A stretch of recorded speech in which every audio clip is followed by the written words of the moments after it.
জড়ৈশ্বর্য সম্পন্ন হইয়া এক কল্পকাল পর্যন্ত অশেষ প্রকারে জনকল্যাণ সাধনপূর্বক পরিণামের স্বরূপে অবস্থান করে।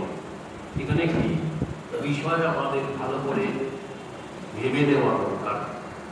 আমরা যারা রামকৃষ্ণ কথামৃত পড়েছি, রামকৃষ্ণ কথামৃত সম্বন্ধে বলা যায় যে দিন কাল মান নিরিখে ঘটনার বর্ণানুক্রমিক একটি পরিস্থিতির বিবরণ, একটি লিপিবদ্ধ কাহিনী, যা ভগবত প্রসঙ্গের আলোচনা আমাদের মানসপটে পরিস্ফুট করে তোলে।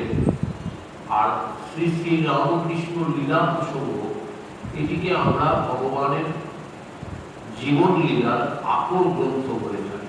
আকর গ্রন্থ বলতে, আকর শব্দ হচ্ছে খনি, অর্থাৎ যেখান থেকে সমগ্র বিষয়ের সমস্ত কিছুই আমরা পেতে পারি।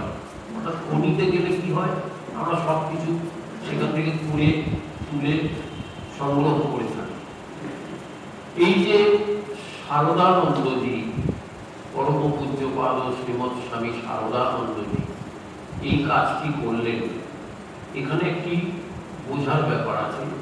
ভগবান শ্রীরামকৃষ্ণ শ্রী শ্রী মকে দিয়ে যেমন তার কথামৃত লিপিবদ্ধ করিয়ে নিয়েছে, ঠিক তেমনি আমরা দেখতে পাই যে স্বামী বিবেকানন্দ যে কাজ করতে সাহস পাননি, বা স্বামী শিবানন্দজিও একসময় চেষ্টা করেছিলেন ঠাকুরের কিছু কিছু কথা লিপিবদ্ধ করার।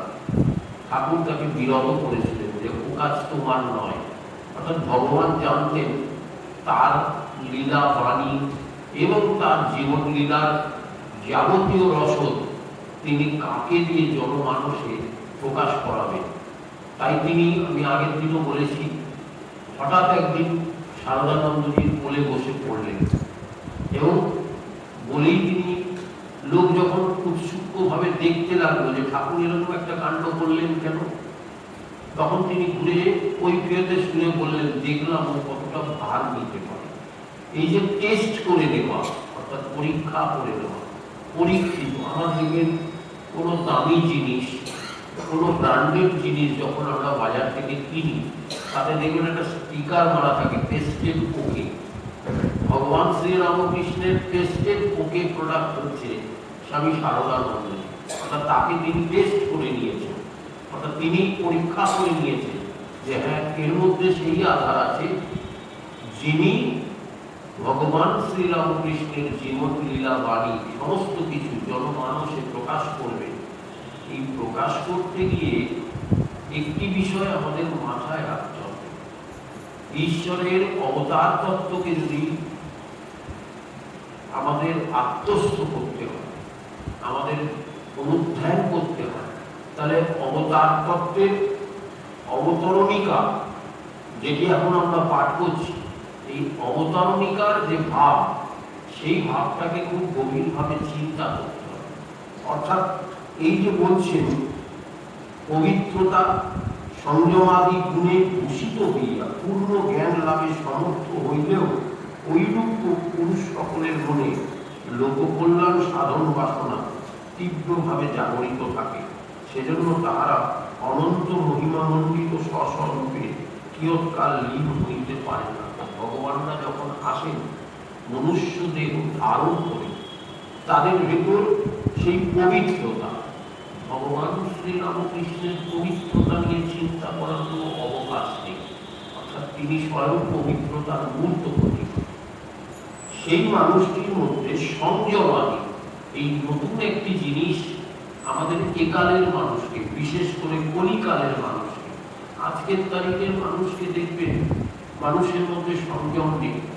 সংযম নেই বলতে এক কথায় যদি টু দ্য পয়েন্ট আমরা যাই, কাম এবং কাঞ্চন এদিকে বাদ দিলেও জীবনের অন্যান্য ক্ষেত্রে সামান্য ষড়ঋতুর যে তাড়না, অর্থাৎ লোভ, মোহ, মদ, মাৎসর্য, এই যে ষড়ঋতুর তাড়না, এই ষড়ঋতুর তাড়নাতেও আমরা দেখেছি এর যখন পরীক্ষিত অবস্থা আসে আমাদের সাধারণের জীবনে, অধিকাংশ ক্ষেত্রে আমরা ফেল বেড়ে যাই, অর্থাৎ আমরা পারি না, আমাদের সেই সংযম নেই।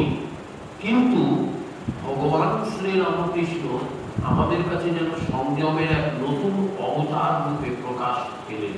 অর্থাৎ তিনি এসেছেন সংযম কি জিনিস, সংযম কিভাবে রক্ষা করতে হয়, সংযম কিভাবে অনুশীলন করতে হয়, সংযমেরও অনুশীলন হয়।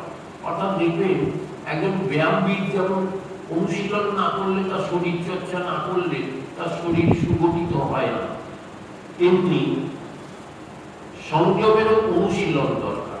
ভগবান শ্রীরামকৃষ্ণ আমাদের তিলে তিলে, পলে পলে, ক্ষণে ক্ষণে যেন তার জীবন লীলা দিয়ে আমাদের সেই সংযম শেখাচ্ছে। প্রকৃতির লীন পুরুষ সকলের মধ্যে শক্তির তারতম্য অনুসারে সাংখ্যাচার্যগণ আবার দুই শ্রেণীর নির্দেশ দিয়াছেন, যথা কল্পনীয় ঈশ্বর ও ঈশ্বর কোটি। এই দুটো শব্দকে আমাদের মাথায় রাখতে হবে। অর্থাৎ অবতার যখন পৃথিবীতে আসে তার পরিচয় পেতে আমাদের এই বেসিক ব্যাকরণগুলো আমাদের জানা নেই বলে আমরা ভগবানকে বুঝতে পারি না। গীতায় ভগবান বলছেন, অবজানন্তি মাং মূঢ়া মানুষী জন্মাশ্রিতা পরম ভাবম জানন্ত মম ভূত মহেশ্বরম। অর্থাৎ মানুষ আমায় তার অবজ্ঞানে বুঝতে পারে, অর্থাৎ মানুষ চিনতে পারে। যদি বাস্তবে আমরা দেখি তাহলে দেখব যে ভগবান শ্রীরামকৃষ্ণকেও আমরা প্রথম কালে চিনতে পারি। তাই তো তাকে পাগল ঠাউরেছিল, তাই তো তাকে পাগলা বামন বলতো, ইত্যাদি ইত্যাদি নামে ভূষিত করত। আরো যারা একটু বিজ্ঞান পড়া, একটু দর্শন পড়া, একটু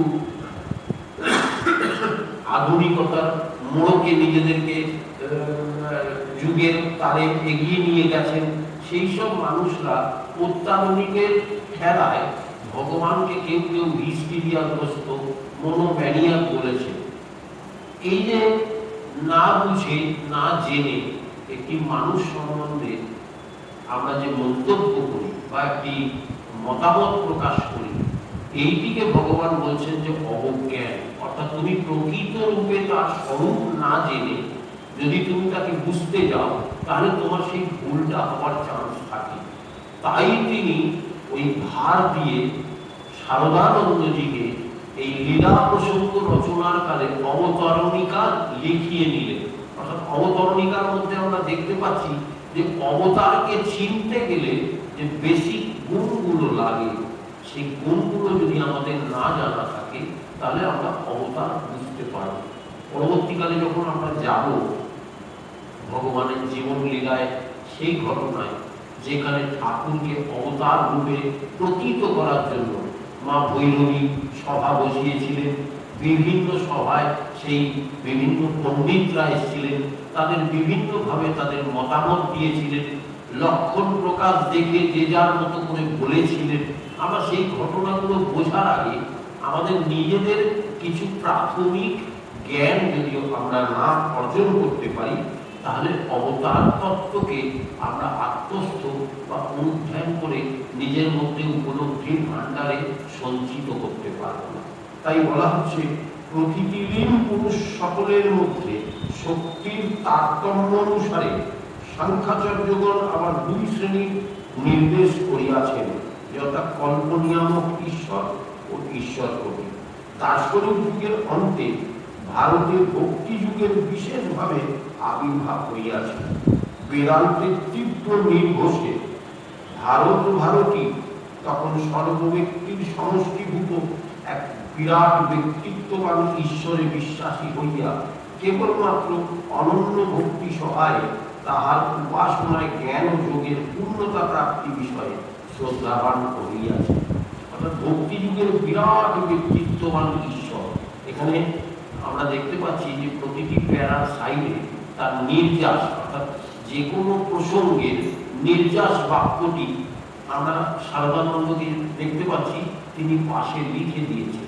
অর্থাৎ ভক্তি যুগের বিরাট ব্যক্তিত্ব ঈশ্বর, অর্থাৎ ভক্তি যুগ, সেই ভক্তি যুগে আমরা ভগবান শ্রীরামকৃষ্ণের সেই কথাটি মনে করব। ঠাকুর বলছেন যে কলিযুগের ভক্তিই হচ্ছে শ্রেষ্ঠ পথ, অর্থাৎ ভগবানকে পাওয়ার সবচেয়ে শর্টকাট রাস্তা। ভগবানকে যদি পেতে হয় আপনি বিভিন্ন পথে পেতে পারেন, জ্ঞান পথে পেতে পারেন, কর্মপথে পেতে পারেন, যোগ পথে পেতে পারেন, কিন্তু ভক্তি মার্গ হচ্ছে সবচেয়ে সহজ রাস্তা। অর্থাৎ বালকের মতন বিশ্বাস, এই যে বালকের মতন যে বিশ্বাস, এই যে ভক্তি, অর্থাৎ ঈশ্বরকে আমি তার সন্তান, এই যে সন্তান বাৎসল্য ভাবে তাকে বালকের মতন বিশ্বাস করে যে ঈশ্বরকে ভালোবাসা, এই ভালোবাসা ভক্তির মাধ্যমে ভগবানকে সবচেয়ে তাড়াতাড়ি পাওয়া যায়। শ্রীরামকৃষ্ণ এসেছেন কলিযুগের মানুষকে সন্ধান দিচ্ছেন যে মানুষের জীবনের এক এবং একমাত্র উদ্দেশ্য হল ঈশ্বর সান্নিধ্য লাভ করা। এটি যদি মানুষের অভিলক্ষ্য হয়, জীবনের অ্যাম্বিশন হয়, অর্থাৎ জীবনের লক্ষ্য হয়, তাহলে ভগবান তার রেমেডি অর্থাৎ তার সুলভ সন্ধান দিয়ে দিচ্ছেন এই বলে যে তুমি ভক্তি মার্গে যাও, সবচেয়ে তাড়াতাড়ি তুমি ভগবানকে পাও। সুতরাং সাংখ্য দর্শনত্ব কল্পনীয়ামক ঈশ্বরকে তখন নিত্য শুদ্ধ বুদ্ধ মুক্ত স্বভাব বিশিষ্ট বিরাট ব্যক্তিত্ববান ঈশ্বরের আংশিক বা পূর্ণ প্রকাশে পরিণত করিতে বিলম্ব হইল না। ওইরূপে পৌরাণিক যুগে অবতার বিশ্বাসের উৎপত্তি এবং বৈদিক যুগের বিশিষ্ট গুণশালী ঋষির ঈশ্বর অবতারত্বে পরিণতি অনুমিত হয়। অতএব স্পষ্ট বোঝা যায় অসাধারণ আধ্যাত্মিক শক্তি সম্পন্ন পুরুষ সকলের আবির্ভাব দর্শনে ভারত ক্রমে ঈশ্বর অবতারত্বে বিশ্বাসবান হইয়াছিল এবং ঐরূপ মহাপুরুষ সকলের অতীন্দ্রিয় দর্শন ও অনুভবাদির উপরেই ভারতীয় ধর্মের সুদৃঢ় সৌধ ধীরে ধীরে উত্থিত হইয়া তুষার মণ্ডিত হিমালয়ের ন্যায় গগন স্পর্শ করিয়াছিল। ঐরূপ পুরুষ সকলের ভারত মনুষ্য জীবনের সর্বোচ্চ উদ্দেশ্য লাভে কৃতার্থ জ্ঞান করিয়া আত্মসংজ্ঞায় নির্দেশপূর্বক তাহাদিগকে বাণী সমূহে জ্ঞানের পরাকাষ্ঠা দেখিয়া বেদ শব্দে অভিহিত করিয়াছে। এখানে সারদানন্দজি এই লেখনীর মধ্যে একটি জিনিস খুব বিশেষ লক্ষণীয়। তৎকালীন সময়, যে সময় তিনি এই বইটি লিখেছেন, সেই সময়ে বাংলার বুকে বাংলা সাহিত্য কোন ভাষায় চলত এটা দেখতে হবে। বঙ্কিমের যে বাংলা ছিল কঠিন বাংলা, রবীন্দ্রনাথ তাকে একটু সহজ করলেন, শরৎচন্দ্র তাকে একটু সহজ করলেন। সারদানন্দজি সাধু ভাষায় লিখছেন, কিন্তু তার উদ্দেশ্য এবং লক্ষ্য কিন্তু খুব স্থির এবং খুব সহজ সরল করে, সাধু ভাষার মধ্যে সহজ সরল করে তিনি তার উদ্দেশ্যটা পরিষ্কার করে দিচ্ছেন। অর্থাৎ পাঠক যখন পড়বে লীলা প্রসঙ্গ, সেখানে তিনি ধীরে ধীরে আস্তে আস্তে উপলব্ধি করতে পারবেন যে ঈশ্বরীয় ভাব, ঈশ্বরীয় লক্ষণগুলি কি হতে পারে মানুষের জীবনে। এই জায়গাগুলো কিন্তু আমাদের বোঝার আছে। অবতার বিশ্বাসের অন্য কারণ হচ্ছে গুরু উপাসনা। এই বিষয়ে আমরা পরবর্তী অধ্যায়ে দেখছি, লেখা রয়েছে বিশিষ্ট ঋষিগণের ঈশ্বর অবতারত্বে পরিণতির অন্য প্রধান কারণ ভারতের গুরু উপাসনা, অর্থাৎ গুরু উপাসনা, গুরুতত্ত্ব। আমাদের গুরু গীতা আছে, গুরু গীতায় দেখবেন গুরুতত্ত্বের অনেক মার্গদর্শন সেখানে লেখা আছে। এই যে গুরু উপাসনা, বিখ্যাত একটি ভজনে একটি লাইনে বলা হয়েছে, বিনা গুরু জ্ঞান কাহা সে পাও, দ্বিজ দান হরি গুণ গাও। অর্থাৎ গুরু ছাড়া জ্ঞান লাভ হয় না। অর্থাৎ দেখবেন আমরা যখন ছোটবেলায় মাস্টারমশাই ছাড়া আমাদের পড়াশোনা হতো না, সেটা মাও হতে পারে। ছোটবেলায় যখন আমাদের হাতে খড়ি হতো, মা আমাদেরকে হাতে খড়ি পড়াতেন, অ-আ পড়াতেন। এই যে মা গুরু, তাই শাস্ত্র বলছে ত্রিলোকেষু নাস্তি মাতৃ সমগুরু। অর্থাৎ মা আমাদের জীবনের প্রথম গুরু, তারপরে বাবা গুরু, তারপরে দীক্ষা গুরু, শিক্ষা গুরু, এরকম বহু গুরু আমাদের জীবনে অবদান আছে। অর্থাৎ বলছেন গুরু ছাড়া, আবার কঙ্কাল মালিনী তন্ত্রে একটি মারাত্মক কথা লেখা আছে। এই কথাটা কেন বলা হয় যে গুরু সবসময় তার শিষ্যকে রক্ষা করে। আমরা কি হয়, আমাদের ভুল ত্রুটি, নানান রকম দোষ ত্রুটিতে জীবনে অনেক রকম বিপদ আপত্তি আসতে পারে, তো সেখান থেকে রক্ষা করবে কিন্তু গুরু। তো সেখানে বলা হচ্ছে কঙ্কাল মালিনী তন্ত্রে সেই কথায়, শিবের উষ্টে গুরু স্ত্রাতা গুরু উষ্টে ন কশ্চন। অর্থাৎ শিব, ব্রহ্মা, বিষ্ণু, মহেশ্বর যদি খেপে যায় তাহলে গুরু কিন্তু রক্ষা করতে পারে, কিন্তু গুরু যদি রেগে যায় বা খেপে যায় বা গুরু যদি রুষ্ট হয় তাহলে ব্রহ্মা, বিষ্ণু, মহেশ্বর তো ওই বিশ্ব ব্রহ্মাণ্ডে কেউ তাকে রক্ষা করতে পারে না। অর্থাৎ ওই যে গুরু, বিনা গুরু জ্ঞান কাহা সে পাও, দ্বিজ দান হরি গুরু গাও। অর্থাৎ গুরু বিনা যে জ্ঞান আমি যদি না পাই তাহলে আমি ওই হরির গুণ, ভগবানের গুণগান, ভগবানের প্রসঙ্গ আমি কি করে করব? অর্থাৎ বিনা গুরু হয় না। প্রতিটি মানুষের জীবনে গুরুর অবদান আছে। তাই আমরা দেখতে পাই শারদানন্দজি বলছেন, বেদ পরিষদের যুগ হইতেই ভারতী বিশেষ শ্রদ্ধার সহিত জ্ঞানদাতা আচার্য গুরু উপাসনা করিতেছিল। এই পূজা উপাসনাই তাহাদিগকে কালে দেখাইয়া দেয় যে মানবের ভিতর অতীন্দ্রিয় ঐশী শক্তির আবির্ভাব না হইলে সে কখনো গুরু পদবী গ্রহণে সমর্থ হয় না।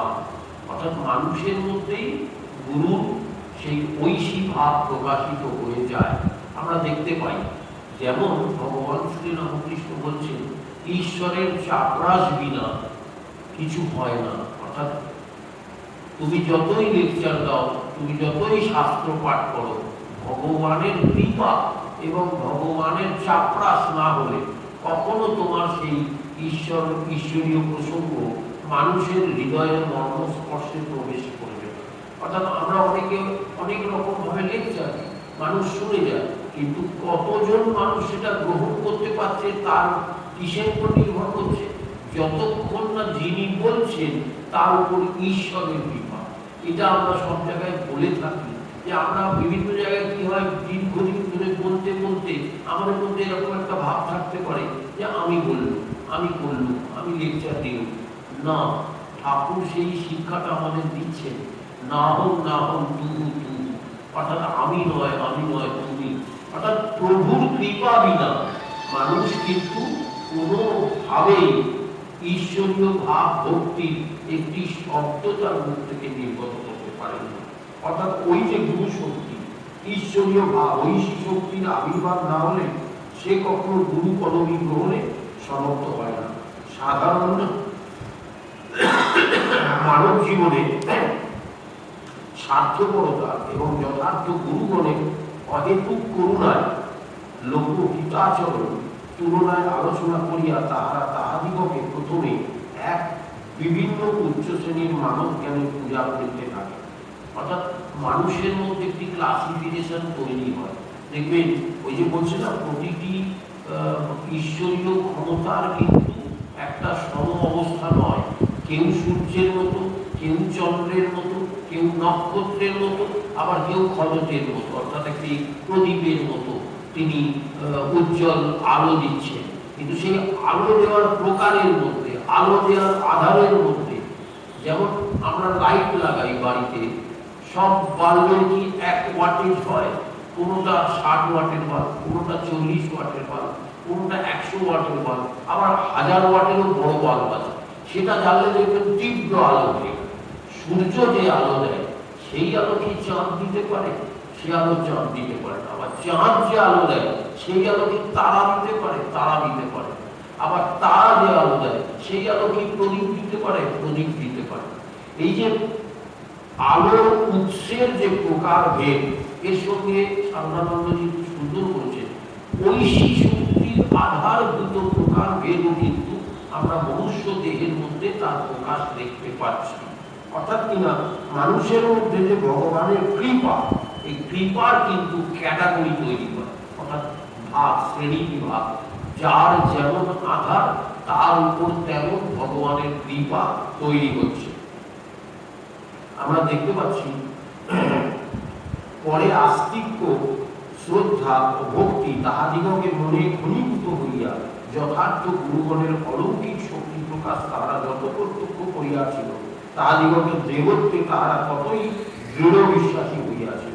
তাহারা বুঝিয়াছিল যে ভবলোক হইতে মুক্ত হইবার জন্য তাহারা এতকাল ধরিয়া শ্রী ভগবানের করুণাপূর্ণ দক্ষিণামূর্তির নিকটে যে সহায়তা প্রার্থনা করিতেছিল, রুদ্র যত্তে দক্ষিণম রূপম তেন মান পাহি নিত্যম, গুরুগণের ভিতর দিয়া তাহাই এখন তাহাদিগের নিকট উপস্থিত হইয়াছে। শ্রী ভগবানের করুণাই মূর্তিমতী গুরুশক্তি রূপে তাহাদিগকে সমক্ষে প্রকাশিত হইয়াছে। অর্থাৎ ভগবানের শক্তি মনুষ্য শরীরের মধ্যে দিয়ে প্রকাশিত হয়। আমরা দেখতে পাই যে যুগে যুগে কালে কালে ভগবান মনুষ্য দেহ ধারণ করে আমাদের মধ্যেই হাজির হয়। यदा यदा हि धर्मस्य ग्लानिर्भवति भारत अभ्युत्थानमधर्मस्य तदात्मानं सृजाम्यहं परित्राणाय साधूनां विनाशाय च दुष्कृतां धर्म संस्थापनार्थाय सम्भवामि युगे युगे। এই যে গীতার বিখ্যাত শ্লোক, ভগবান আশ্বাস বাণী দিচ্ছেন যে আমি সব সময় আসবো, এসে তোমাদের রক্ষা করব। পরিত্রাণায় সাধূনাং বিনাশায় চ দুষ্কৃতাম। এখনকার তারিখে যদি আমরা একটু খোলা চোখে সমাজের দিকে তাকাই, তাহলে দেখবেন প্রচুর দুষ্কৃতি তৈরি হয়ে গেছে। জগৎটা এখন দুষ্কৃতিময় হয়ে যাচ্ছে। এই দুষ্কৃতিকে কে দমন করবেন? ঈশ্বর। কখন আসবেন আমরা জানি না, কিন্তু তিনি আসবেন, তিনি অ্যাসিওর করেছেন। আমি নিজেকে সৃজন করব, ধর্মকে প্রতিস্থাপন করব, সংস্থাপন করব, এবং আমি যুগে যুগে কালে কালে নিজে আবার ফিরে আসবো। সম্ভবামি যুগে যুগে।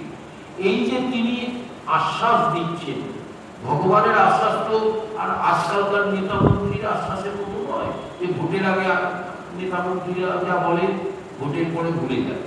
ভগবানের কিন্তু এরকম কোনো ব্যাপার নেই, কারণ ভগবানের রাজত্বে কোনো ভোট হয় না, ভগবানের রাজত্বে ক্ষমতার হস্তান্তর হয় না।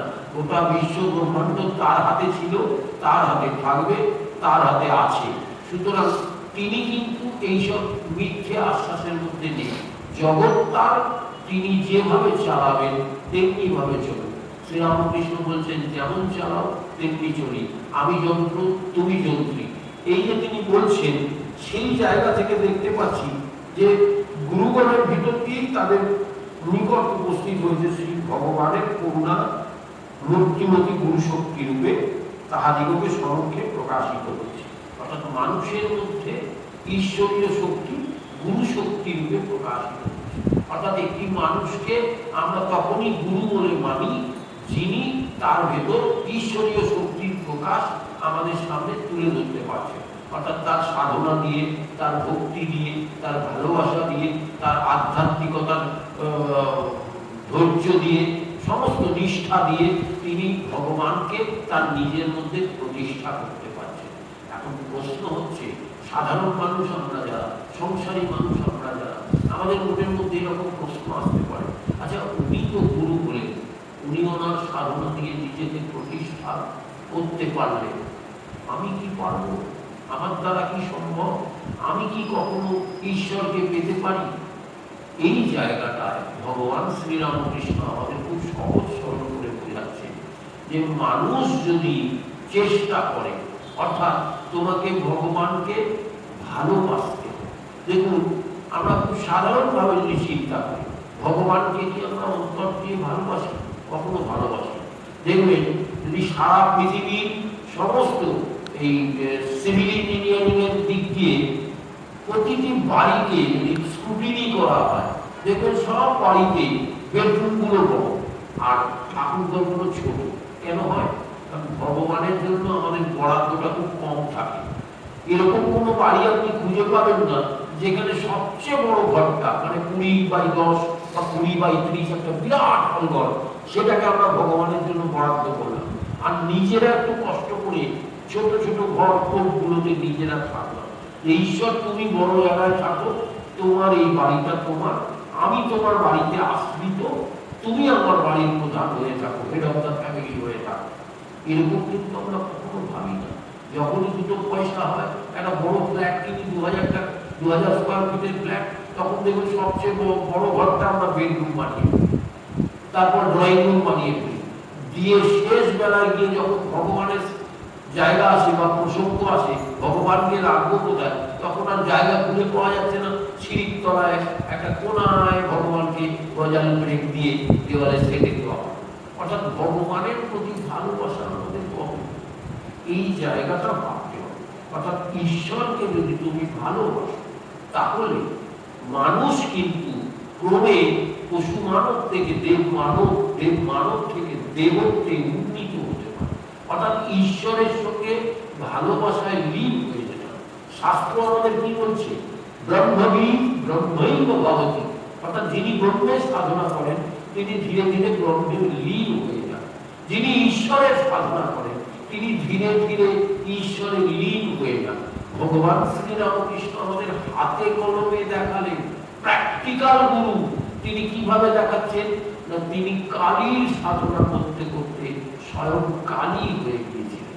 না হলে মা কখনো এরকম বলে ওঠেন যখন ভগবান শ্রীরামকৃষ্ণ তার দেহ অপ্রকট করলেন, অর্থাৎ স্থূল দেহ পরিত্যাগ করে সূক্ষ্ম দেহে চলে যাচ্ছেন, অর্থাৎ তিনি শরীর ত্যাগ করলেন, তখন মা ডুকরে কেঁদে উঠে কি বলেছিলেন মনে পড়ে? তিনি বলেছিলেন, মা কালী গো তুমি আমায় ছেড়ে কোথায় গেলে? এই যে মা কালী বললেন কেন তাকে? তিনি তো ঠাকুর বলে কেঁদে উঠতে পারতেন, তিনি মা কালী বললেন কেন? অর্থাৎ ভগবান শ্রীরামকৃষ্ণ এবং মা ভবতারিণী সমার্থক হয়ে গিয়েছিলেন। অর্থাৎ সাধনা করতে করতে তিনি একাকার হয়ে গিয়েছিলেন। এটি কি রক্ত মাংসের শরীরের কোনো মানুষ করতে পারে? ভগবান শ্রীরামকৃষ্ণ প্র্যাকটিক্যালি নিজে সাধনা করে আমাদের সামনে একটা উপমা দিয়ে গেলেন যে হ্যাঁ পারে। মানুষ যদি মনে করে ভগবানকে যদি অন্তর দিয়ে ভালোবাসতে পারে তাহলে মানুষ কিন্তু ওই ভগবানকে আত্মস্থ করতে পারে, অর্থাৎ নিজের মধ্যে প্রতিষ্ঠা করতে পারে। নিজের মধ্যে প্রতিষ্ঠা করার সোজা অর্থ কি না, নিজেই ভগবান হয়ে যাওয়া। এটা খুব কঠিন কাজ, আবার করতে পারলে অত্যন্ত সোজা কাজ। ভগবান শ্রীরামকৃষ্ণ কি করলেন? দক্ষিণেশ্বরে যাওয়ার আগে ঝামাপুকুরে দাদার কাছে যখন কলকাতায় এলেন, দাদা তাকে প্রভোগ করছেন, বলছেন হ্যাঁ রে সংসার তো চালাতে হবে, একটু যজমান বৃত্তি তো করতে হয়। ঠাকুর কি বললেন? যে আমি ওই চাল কলা বাঁধা বৃত্তে করতে পারবো। অর্থাৎ এই যে পুরোহিত বৃত্তি আপামর সমাজে যে চিরাচরিত প্রথায় ভগবানের পূজা পদ্ধতি চলে আসছিল, ভগবান শ্রীরামকৃষ্ণ এই পদ্ধতিটাকে মন থেকে মেনে নিতে পারলেন না। কেন মেনে নিতে পারলেন না? তিনি কি শাস্ত্র মানেন না? আলবাত মানেন। তিনি পূজা করতেন এত সুন্দর করে, করমন্যাস ইত্যাদি করে তিনি যেভাবে পূজা করতেন দেখবার মতো পূজা হতো, কিন্তু তিনি বলছেন যে আমি এই পূজার উদ্দেশ্য যেন চাল কলা বাঁধা বৃত্তি হয় না, অর্থাৎ এরকম পূজা আমি করতে চাই না। তাহলে কিরকম পূজা করতে চান? পরবর্তীকালে আমরা দেখছি যে রঘুবীরের সাধক, রামলালার সেবক এবং রাধাকান্তের সেবক তিনি ধীরে ধীরে কালের নিয়মে আস্তে আস্তে গিয়ে মা কালীর পূজারী হলেন। পূজারী হয়ে কি করলেন? তিনি প্রথম চ্যালেঞ্জ বা প্রথম চিন্তা মাথার মধ্যে তার এলো যে মা কি মৃন্ময়ী না চিন্ময়ী? আমি যাকে পূজা করছি সে কি সত্যি আছে? দেখুন আমাদের মনের মধ্যেও তো এরকম প্রশ্ন জাগে যে ভগবান কি আছে, আমাদের সংশয়। স্বামী বিবেকানন্দ তার স্তুতি গানে লিখছে, সংশয় রাক্ষস নাশ মহাস্ত্র ইয়ামি গুরু শরণম ভববৈদ্য। অর্থাৎ আমাদের মধ্যে যে সংশয় রূপী রোগ আছে, এই রোগকে ভববৈদ্য রূপী শ্রীরামকৃষ্ণ যেন নিরাময় করে দিচ্ছে, সংশয়টাকে কাটিয়ে দিচ্ছে। কিভাবে? বলছে দেখো আমি নিজে হাতে কলমে সাধনা করে তোমাদের প্র্যাকটিক্যাল ওই একটা ডেমনস্ট্রেশন দেখাতে হয় না, আজকাল তো আধুনিক যুগ, যে কোনো জিনিসের ডেমনস্ট্রেশন দেখাতে হয়। যেমন ধরুন আপনার বাড়িতে একটা সেলসম্যান এলো, সেই সেলসম্যান এসে একটা কোনো ওয়াশিং পাউডারের ডেমনস্ট্রেশন করছে, এসে বললো আমি এটা একটা ভালো কোম্পানির ওয়াশিং পাউডার, আপনার বাড়িতে একটা ময়লা কাপড় থাকলে দিই, আমি ওটা এখনই কেচে কেচে দেখিয়ে দিচ্ছি। তিনি কেচে কেচে একদম খুব ধবধবে সাদা হয়ে গেল, যেরকম টিভিতে দেখায়, একদম একটা সাবান চলে গেল, সঙ্গে সঙ্গে সাদা হয়ে গেল। আমরা ম্যাজিকের মতো, মন্ত্রমুগ্ধের মতো অবাক, এই পাউডারটা তো ভালো, সঙ্গে সঙ্গে বললাম আমাকে 1 কেজি দিন। এই যে অ্যাপ্রুভ করে নেওয়া, ভগবান শ্রীরামকৃষ্ণ আধুনিক কালের ভগবান, তিনি বলছেন তারা আমাকেও কিছু ডেমনস্ট্রেশন দেখাতে হবে, অর্থাৎ প্রদর্শন করতে হবে। কিরকম প্রদর্শন?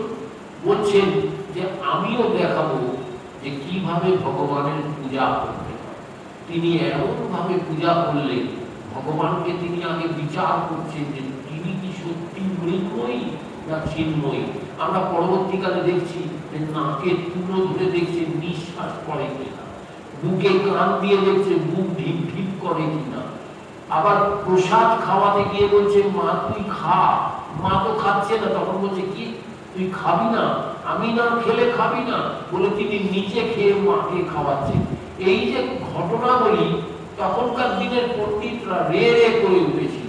অর্থাৎ এইটা তো কোনো আচরণ বিধির মধ্যে নেই, কিন্তু ভগবান শ্রীরামকৃষ্ণ অন্তর দিয়ে ভগবানকে ভালোবেসে, তার ইষ্টকে, তার মাকে তিনি আপন করে নিয়ে তিনি যেন মা আর ছেলে এইরকম ভাবে তিনি পূজার যে একটা দিক উন্মোচন করে দিলেন।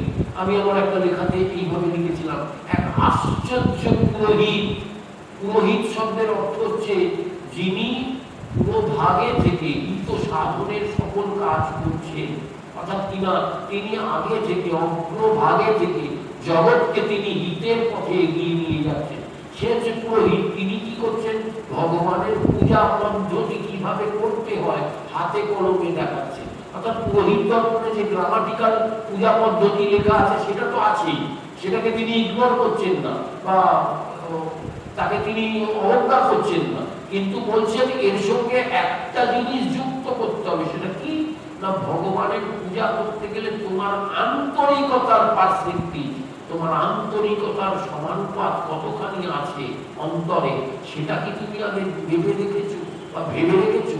তুমি ভগবানকে কতটা তুমি অন্তর দিয়ে ভালোবেসে তার পূজা করতে যাচ্ছ। এই জায়গাটা কিন্তু একটা রেনেসাঁসের সৃষ্টি করলো, একটা নবজাগরণের সৃষ্টি করলো। অর্থাৎ মানুষ আগে যে ভগবানের পূজা পদ্ধতি প্রয়োগ করতো বা ব্যবহার করতো, যেভাবে পূজা পদ্ধতি চালিয়ে আসছিল, শ্রীরামকৃষ্ণ এসে ভগবানকে যেন ভালোবাসার মধ্য দিয়ে আপন করে নেওয়ার একটা সহজতম রাস্তা আমাদের দেখিয়ে দিলেন। এই জায়গাটায় আমরা দেখছিলাম গুরু, তিনি গুরু শক্তি মানুষকে, অর্থাৎ গুরু কাকে বলছে না, গু শব্দের অর্থ হচ্ছে অন্ধকার, রু শব্দের অর্থ হচ্ছে আলো। যিনি অন্ধকার থেকে আলোয় নিয়ে আসেন। আমাদের অজ্ঞানের অন্ধকারে রয়েছে, অজ্ঞান তিনি অন্ধস্য জ্ঞানাঞ্জন শলাকায়া, অর্থাৎ তিনি জ্ঞানাঞ্জন শলাকা দিয়ে আমাদের চোখটা খুলে দিচ্ছেন, আমরা আলোয় আসছি।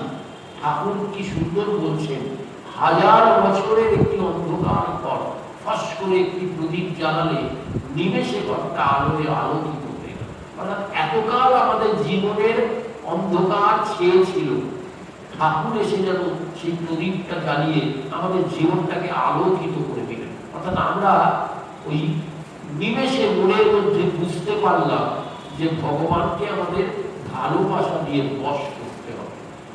যেমন ঈশ্বরকে যদি আমরা ভালোবাসা দিয়ে বশ করতে পারি, তিনি ভক্তের কাছে ধরা দেন।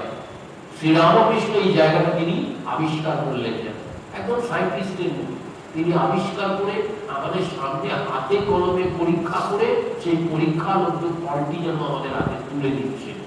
গুরু হলেন তিনি, তিনি হাতে কলমে সমস্ত কিছু করে ভক্তদের ঈশ্বর সন্ধানের সেই সুরূপ সন্ধান। অর্থাৎ এখান থেকে ধর্মতলা কোথায় যাব, কিভাবে যাব, সবচেয়ে সহজ রাস্তা হচ্ছে সোজা গিয়ে মেট্রোয় ওঠো, মেট্রোতে 5 মিনিটের মধ্যে তুমি ধর্মতলায় পৌঁছে যাবে, তলা দিয়ে হুশ করে চলে গেলে। এই যে সহজ রাস্তা, শ্রীরামকৃষ্ণ যেন আমাদের সবচেয়ে সহজ রাস্তা ভক্তিমার্গ, ভক্তিমার্গ দিয়ে ঈশ্বরের পাদ পদ্মে পৌঁছানোর সবচেয়ে শর্টকাট রাস্তা বলছে ভক্তিমার্গ হলে আর কিচ্ছু লাগে না, ভালোবাসা। ভক্তির মেটেরিয়াল হচ্ছে ভালোবাসা। ভক্তি কখন আসবে? যতক্ষণ না আপনার ভালোবাসা আসবে। আমরা বলি না যে ভক্তি, তোর মধ্যে ভক্তি শ্রদ্ধা নেই। ভক্তি শ্রদ্ধা নেই মানে জিনিসটার প্রতি তার ভালোবাসা নেই। দেখবেন যে মানুষের যে বিষয়ের উপর ভালোবাসা আছে, সেই মানুষের সেই বিষয়ের উপর ভক্তি শ্রদ্ধা আছে। যেমন যে কবি হয় তার কাব্য চর্চার উপর ভালোবাসা আছে, লিখতে ভালোবাসে, কবিতা লিখে, সবসময় কবিতা লিখে। রবীন্দ্রনাথ সারা জীবন যা কবিতা লিখেছে, অর্থাৎ তার কাব্য চর্চার উপরে যে ভালোবাসা ছিল। এই যে কোনো প্যাশন, যেটাকে আমরা প্যাশন বলি, এই প্যাশনটা যদি আমরা ভগবানের কাছে আমরা তুলে ধরতে পারি, আমাদের প্যাশন, ঈশ্বরকে ভালোবাসাটা আমাদের প্যাশন করে তুলতে হবে, ভগবানকে ভালোবাসাটা আমাদের স্বভাব লব্ধ জীবনের একটা চরিত্র করে তুলতে হবে, তবে আমরা ঈশ্বরকে পাবো। রবীন্দ্রনাথ খুব সুন্দর লিখেছে, আমরা সবাই রাজা, আমাদের এই রাজার রাজত্বে নইলে মোদের রাজার সনে মিলমুখী সবকে। অর্থাৎ এই যে রাজার রাজত্বে থেকে রাজার মতো, পুরু যেমন আলেকজান্ডারকে বলেছিল না, যখন তাকে ধরে এনেছিল শিকল দিয়ে বেঁধে, তখন বলেছিল তুমি আমার কাছে কিরকম ব্যবহার আশা করো। পুরু বলেছিল একজন রাজার কাছে একজন রাজা দিয়ে ব্যবহার আশা করে, আমি সেই রকম ব্যবহার আশা করি। আমরা কি ভগবানকে এইভাবে পুরুর মতো বলতে পারবো যে একজন ভগবানের কাছে একজন ভগবান? কেন না, আমিও তো ভগবানের অংশ। শাস্ত্র বলছে শ্রীদান্ত বিশ্বে অমৃত পুত্রা, ঈশ্বরের পুত্র কন্যাও তো ঈশ্বরেরই সমকক্ষ, অর্থাৎ তারই তো অংশ, সুতরাং সেও তো ঈশ্বর। তাহলে ঈশ্বরের কাছে ঈশ্বরের মতন ভালোবাসা, ঈশ্বরের মতন প্রেম, ঈশ্বরের মতো জাগতিক যে পছন্দ, সেই প্রিয় ভাব, সেইটা যদি আমরা না পাই বা না দিতে পারি, দেয়া নেওয়ার যদি সম্পর্কটা আমাদের সেই নিঃস্বার্থ ভালোবাসা না হয়, তাহলে ভগবানকে আমরা কখনো ধরে রাখতে পারবো। দেখবেন আমরা কি করি, স্বার্থ দৃষ্টি দিয়ে ভগবানকে আমরা বেঁধে রাখতে চাই। ধনঞ্জয় ভট্টাচার্যের একটা বিখ্যাত গান আছে, মন্দিরেতে মানত করি, এটা পেলে সেটা দিবি, ভালোই জানিস এটা পেলে সেই সেটা দিতে ভুলে যায়। অর্থাৎ এক ভক্ত মা কালীকে বলছেন, মা আমার মেয়ের বিয়েটা দিয়ে দিলে আমি তোমার জোড়া পাঠাবো। মা তো ভক্ত বৎসল, বললেন তথাস্তু, মেয়ের বিয়ে হয়ে গেল। বেশ কিছুদিন পরে মা তাকে দেখা দিয়ে বলে, কই আমার জোড়া পাঠা দিলি না?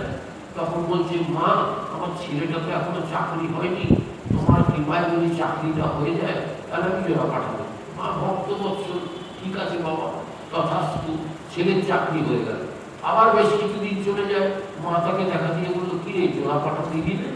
বলছে, মা আমার তো এখনো চাকরিটা প্রায় শেষের মুখে, আমি তো পিএফ গুলো পাইনি, ওগুলো খুব ঝামেলা আছে, গ্র্যাচুইটি ফ্যাচুইটি এগুলো যদি ঠিকঠাক না পাই, এগুলো হয়ে যা, নিশ্চিন্ত করে তোমাকে আমি জোড়া পাঠাবো। মা বললো, ঠিক আছে তথাস্তু। সব সে নিশ্চিন্ত করে সুন্দরভাবে পেয়ে গেল, পাঠা আর দিচ্ছে না। মা আবার দেখা দিয়ে, মা এবার একটু রেগে গেল, বলছে, কি রে তোকে এতবার বলছি তুই দিচ্ছিস না, বারবার খালি সব কাজ বাগিয়ে দিচ্ছিস, আমাকে একবারও জোড়া পাঠা দিচ্ছিস না। বলছে, মা জগৎ তারিনি তুমি, তোমার জগৎ, পাঠাও তোমার, সবই তোমার, তোমার পাঠা তুমিই না নিয়ে নাও না কেন, আবার আমায় কেন ঝুলিয়ে রেখেছো?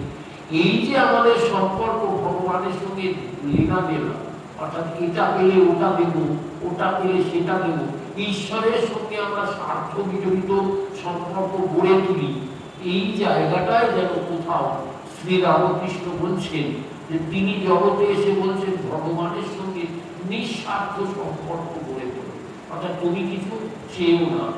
যেমন গীতায় বলছেন না, কর্মণ্যেবাধিকারস্তে মা ফলেষু কদাচন, তুমি কাজ করে যাও, ফলের আশা করো না, ভগবানের সাধনা করে যাও, বরের আশা করো না। আমরা কি করি, সাধারণত সাধনা করি, একদম বিরাট বড় সাধক হয়ে বসে ধ্যান করছি, যেটা দৈত্যরা করতেন।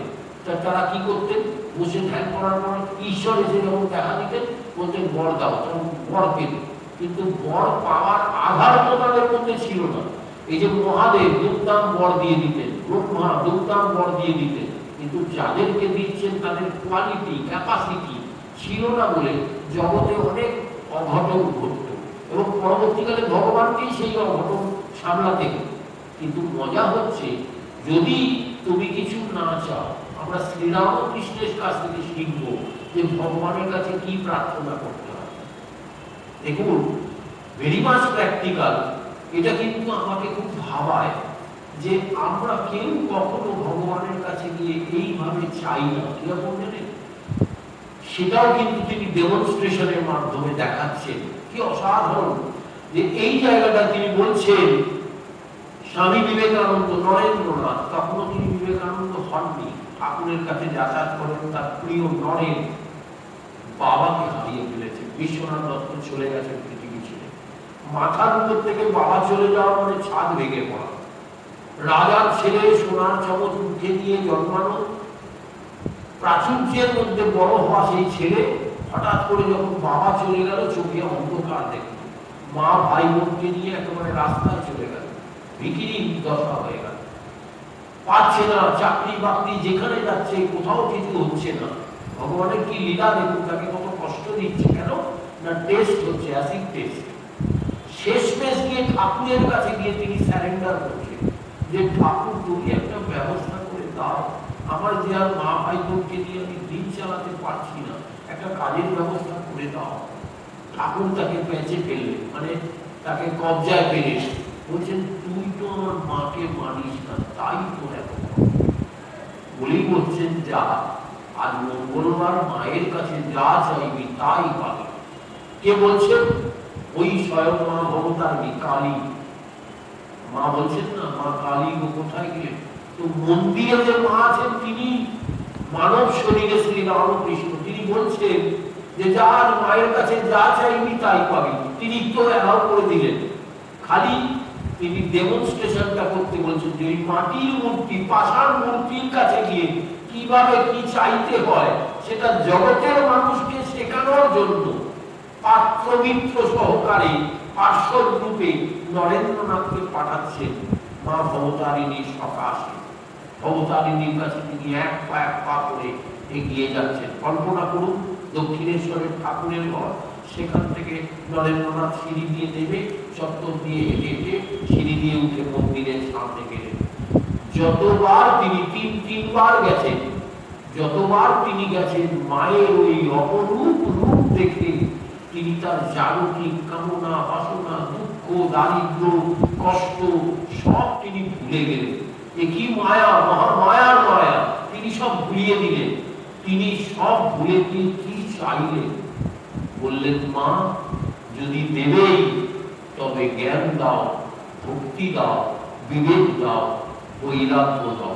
আমি একটা প্রশ্ন করি, আপনার স্বামী বিবেকানন্দ নরেন্দ্রনাথের পরে সারা পৃথিবীতে আর একটি ভক্ত কি মা ভবতারিণীর সামনে গিয়ে নরেন্দ্রনাথের মতন চাইতে পেরেছে? জ্ঞান দাও, ভক্তি দাও, বিবেক দাও, বৈরাগ্য দাও। চাইতে পারে। যদি চাইতো তাহলে আর একটা নরেন্দ্রনাথ আসতে পারত, কিন্তু আমরা কেউ চাইতে পারি না। এই যে 1 জানুয়ারির দিন কল্পতরু হয়, দক্ষিণেশ্বরে লক্ষ লক্ষ মানুষের লাইন পড়ে এবং পুজো দেয় মানুষ। আমি কলেজ লাইফে গিয়ে এরকম দেখেছি, ঝুড়ির মাথায় কম্পিউটার নিয়ে যাচ্ছে। আমরা খুব দুষ্টু ছিলাম, বলতাম যে দেখ কম্পিউটারে সব 2 নম্বরই হিসাবগুলো রয়েছে, মায়ের পায়ে দিয়ে ফরম্যাট করে আবার গিয়ে 2 নম্বরই ব্যবসা করে। মায়ের কাছে কেউ ভক্তি চায় না, মায়ের কাছে কেউ জ্ঞান চায় না, মায়ের কাছে কেউ বিবেক চায় না, মায়ের কাছে কেউ বৈরাগ্য চায় না। এই যে কি চাইতে হয় ভগবানের কাছে, শ্রী রামকৃষ্ণ তার শিষ্যকে দিয়ে জগৎকে যেন একটা নতুন শিক্ষা দিলেন। আমরা সেই শিক্ষাটা গ্রহণ করতে পারিনি, কারণ বিবেকানন্দের জীবনের শেষ দিনের একটি আক্ষেপ বাণী আছে। তিনি বাউলাল মহারাজকে বেলুড়ের বাজারে ঘুরতে ঘুরতে জীবনের শেষ দিনে গিয়ে বলছেন, কি জানিস, যদি আরেকটা বিবেকানন্দ থাকতো তবে বুঝতো এই বিবেকানন্দ কি করে গেল। এটা থেকে প্রমাণ হয় যে ভারতবর্ষ কেন পৃথিবীতে আরেকটা বিবেকানন্দ হয়নি, অর্থাৎ আরেকটা বিবেকানন্দ আসেনি। কারণ তাহলে তো বুঝতে পারতো ওই বিবেকানন্দ কি করে গেল। আজকের তারিখেও ভগবান শ্রী রামকৃষ্ণের লীলা মাহাত্ম্য বুঝতে গেলে এই লীলা প্রসঙ্গের যে অবতরণিকা, এইটি কিন্তু আমাদের ভালো করে পড়তে হবে। কারণ অবতার অংশের যে মাহাত্ম্য, মহিমা, এগুলোকে কিন্তু আমাদের তিলে তিলে, ফলে ফলে, ক্ষণে ক্ষণে, পরতে পরতে আমাদের এগুলোকে বুঝতে হবে, উপলব্ধি করতে হবে, আত্মস্থ করতে হবে। তবে আমাদের শ্রীরামকৃষ্ণ লীলা প্রসঙ্গ পাঠ সার্থক হবে। ভগবান শ্রীরামকৃষ্ণ পৃথিবীতে এসেছেন তার লীলা সমগ্র নিয়ে। সেই লীলা সমগ্রের আকর থেকে একটি একটি মুক্ত তুলে স্বামী শারদানন্দজি আমাদের সামনে উপস্থাপনা করছেন। কি অপূর্বতার সাহিত্য গুণ, কি অপূর্বতার উপস্থাপনা, কি অপূর্বতার ব্যাখ্যা, কি অপূর্বতার ভাব। সেই ভাব ভক্তি দিয়ে আমরা যদি লীলার প্রসঙ্গকে অন্তর দিয়ে গ্রহণ করতে পারি, শ্রী শ্রী রামকৃষ্ণ কথামৃত যেমন ঘটনা পার্বিক একটি দলিল, যেটা থেকে ঈশ্বরীয় ভাব ভক্তির কিছুটা ভাব আমরা নিতে পারি, কিন্তু সেটা ঠাকুরের জীবনের মাত্র 7 বছরের ঘটনা বলি। অর্থাৎ শ্রীমৎ তাকে 7 বছর যা পেয়েছিলেন, সেই 7 বছরের ঘটনাবলী ডায়েরির মতো করে তিনি লিখেছিলেন। সেখান থেকে আমাদের আন্দাজ হয় ভগবানের ভগবত প্রসঙ্গের চমকগুলো আমরা দেখতে পাই এবং সেখান থেকে আমরা ভাব ভক্তি গ্রহণ করতে পারি। কিন্তু কমপ্লিট ভগবানকে যদি আমাদের অনুধ্যান করতে হয়, ভগবানকে সম্পূর্ণরূপে যদি আমাদের জানতে হয়, অর্থাৎ আত্মার সঙ্গে যদি মিলিয়ে নিতে হয়, তাহলে কিন্তু লীলা প্রসঙ্গের জুড়ি নেই, লীলা প্রসঙ্গের কোনো বিকল্প নেই। ভগবান শ্রীরামকৃষ্ণ নিজে স্বয়ং ওই শারদানন্দের কোলে বসে তার ভেতর শক্তি সঞ্চারিত করে দিয়েছিলেন, দিয়ে বলেছিলেন দেখলাম ও কতটা ভার নিতে পারে। আসলে তিনি ভার নেবার শক্তিটা তাকে প্রদান করে দিয়েছিলেন। যেমন ব্রহ্মানন্দকে তিনি কোলে বসিয়ে দিয়েছিলেন। কোলে বসিয়ে দিলেন কেন? অচি রূপে, অর্থাৎ রামকৃষ্ণ মঠ মিশনের প্রথম অধ্যক্ষ রূপে তিনি বর্ণন করেছিলেন। স্বামীজি খুব বুদ্ধিমান ছিলেন, অর্থাৎ ঠাকুরের এই কর্মকাণ্ডগুলোকে তিনি লক্ষ্য করেছিলেন যে ঠাকুর কি চায়। ঠাকুর অন্তঃপ্রাণ ছিলেন তো নরেন, তাই ঠাকুর যা চাইতেন ঠাকুরের কথাই শিরোধার্য তিনি মনে করতেন। তাই ঠাকুরের ইচ্ছা ছিল তার মানসপুত্র ব্রহ্মানন্দ রাখাল মহারাজ তিনি রামকৃষ্ণ মঠ মিশনের অধ্যক্ষ হন। আর বেলে মাছের রক্ত স্বামীজি বলছেন, অর্থাৎ একদম রাগে না, একদম তাতে না, মানে যে মানুষের কোনো এক্সাইটমেন্ট নেই, অত্যন্ত কুল ব্রেন, সেই রকম একটি মানুষ শারদানন্দজি। সেই রকম মানুষকে তিনি প্রশাসনিক প্রধান করলেন, অর্থাৎ তার কোলে বসে দেখলেন ভার নিতে। এই যে রামকৃষ্ণ মঠ মিশন পৃথিবীর একটা অন্যতম সেবা কেন্দ্র তৈরি হয়েছে, আজকে ঠাকুরের নামে সংঘ তৈরি হয়েছে। সেই সঙ্গে যিনি কর্মকাণ্ড চালাবেন, সেই মানুষটিকে দিয়ে তিনি ঠাকুরের পরিচয়, ঠাকুরের ভাব, ঠাকুরের অস্তিত্ব মানুষের আত্মায় আত্মায় প্রবেশ করানোর যে মাধ্যম তৈরি করলেন। শ্রী শ্রী রামকৃষ্ণ লীলা প্রসঙ্গ, এর কিন্তু কোনো বিকল্প নেই। অর্থাৎ এইটির মধ্যে দিয়ে পাঠ করলেই আমরা ভগবানের ভাব সম্পূর্ণরূপে গ্রহণ করতে সক্ষম হব। অর্থাৎ লীলা প্রসঙ্গ আমাদের জীবনের বিরাট বড় একটা জায়গা অধিকার করে রয়েছে।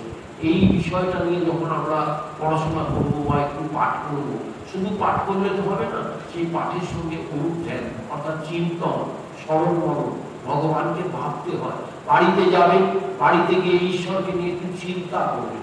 চিন্তা করলে কি হবে, ভাবলে কি হয়, আমাদের ব্রেনের কোষে কোষে ঈশ্বরীয় তরঙ্গ শরীরের মধ্যে দিয়ে দেখবেন প্রবাহিত হবে, একটা কারেন্টের মতো অবস্থা। স্বামী বিবেকানন্দ তার লেখনীতে লিখছেন, বলছেন যে ঠাকুর যখন তাকে স্পর্শ করতেন, একটা বিদ্যুৎ তরঙ্গের মতো তার শরীরের মধ্যে দিয়ে প্রবাহিত, একটা কারেন্টের মতো চিনচিন করে তার শরীরের মধ্যে দিয়ে একটা বিদ্যুৎ তরঙ্গ খেলে যেত। এটা কি আমাদের শরীরের মধ্যে কাজ করে না? আমরা এগুলো ভাবতে বসি। আজকে 2019 সাল, ভগবান তো আজও আছে, প্রমাণিত সত্য। তাহলে তার ক্রিয়া আমাদের শরীরের মধ্যে হচ্ছে না কেন? না, আমরা সেইভাবে নিতে পারছি না। আমরা কাঠ হয়ে রয়েছি, অর্থাৎ আমরা বলি না ভয়ে লোকটা কাঠ হয়ে গেছে, আমরা কাঠ হয়ে রয়েছি, আমাদের গ্রাহক ক্ষমতা নেই। আমরা যদি ধাতু হতে পারি, অর্থাৎ লোহা হতে পারি, তাহলে চুম্বক আমাদের টেনে দেবে। অর্থাৎ চুম্বক হচ্ছেন ভগবান, আমরা হচ্ছি ভক্ত লোহা, আমাদেরকে তিনি টেনে নিতে পারেন। তার বিদ্যুৎ তরঙ্গ আমরা তখন উপলব্ধি করতে পারবো। মানব শরীরের মধ্যে সমস্ত গুণাবলী, ঈশ্বরকে পাওয়ার যোগ্যতা সমস্ত কিছু রয়েছে, শুধু দরকার হচ্ছে সাধনা। যেটা মা বলেছেন, জপাত সিদ্ধি, জপাত সিদ্ধি, জপাত সিদ্ধি। অর্থাৎ তুমি যদি ঈশ্বরকে ভাবো, ঈশ্বরকে নিয়ে থাকো, ঈশ্বরকে নিয়ে দিন কাটাও, ভগবান তোমার সঙ্গেও যেন খেলা করবে। ঠিক যেমনটি দক্ষিণেশ্বরের উঠোনে ওই মা ভবতারিণী ওই পয়জার পরে এবং পায়ে মল দিয়ে ছমছম করে ছোট্ট শিশুর মতো তিনি দৌড়াদৌড়ি করে খেলে বেড়াতেন। সাধারণ মানুষের দৃষ্টিতে এটা ধরা পড়তো না, কিন্তু ভগবান শ্রীরামকৃষ্ণ তার রামলালা রূপেই হোক আর মা ভবতারিণীর ছোট্ট মায়ের রূপেই হোক, তিনি কিন্তু তাদের সঙ্গে খেলে বেড়াতেন।